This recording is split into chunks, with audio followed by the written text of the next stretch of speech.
Assalamualaikum dan salam sejahtera. Hari ini saya akan membentangkan rancangan pengajaran harian bagi subjek adab tahun 2. Standard kandungan 5.1 menakul dan mengamalkan adab-adab makan dan minum mengikut sunnah Rasulullah sallallahu alaihi wasallam. Manakala standard pembelajaran pula 5.11 menerangkan adab-adab makan dan minum. 5.12 membaca dalil nakli berkaitan dengan adab makan dan minum, dan 5.13 mengaplikasikan adab-adab makan dan minum mengikut sunnah Rasulullah sallallahu alaihi wasallam dalam kehidupan harian. Objektif untuk pembelajaran ini yang pertama adalah murid akan dapat menghafal bacaan doa sebelum dan selepas makan. Yang kedua, murid akan dapat mempraktikkan setiap adab makan dan minum. Dan yang ketiga, murid dapat membezakan mana adab yang betul dan salah.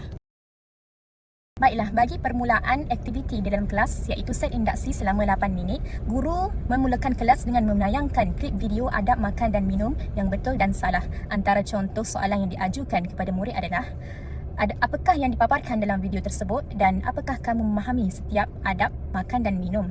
Guru memilih aktiviti ini adalah kerana kaedah visual amat memberi kesan kepada murid kerana ia boleh menarik perhatian dan mudah untuk memahami sesuatu konsep dengan lebih mendalam.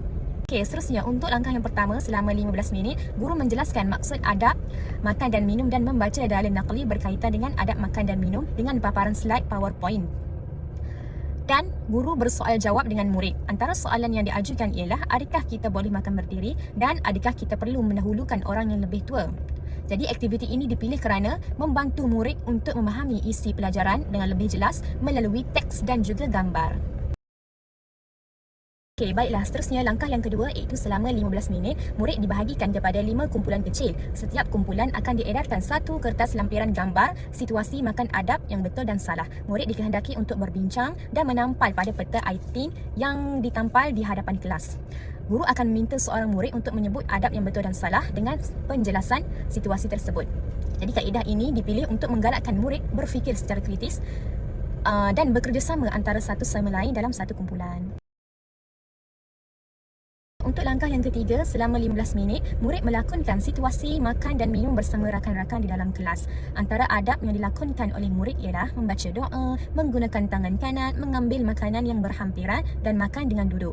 Kaedah ini dipilih kerana murid dapat melibatkan secara aktif dan praktikal dalam pembelajaran ini untuk mengenal pasti di mana adab yang betul dan salah. Malah dapat memberi keseronokan kepada murid. Secara langsung dapat membantu untuk mengukur kefahaman mereka tentang topik ini.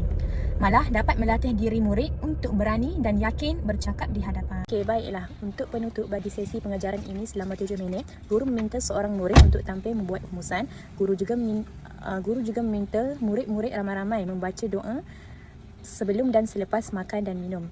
Guru memasang audio supaya murid dapat menghafal doa tersebut. Jadi itu sahaja sesi pengajaran pada hari ini. Terus sekali guru menamatkan sesi pengajaran. Terima kasih.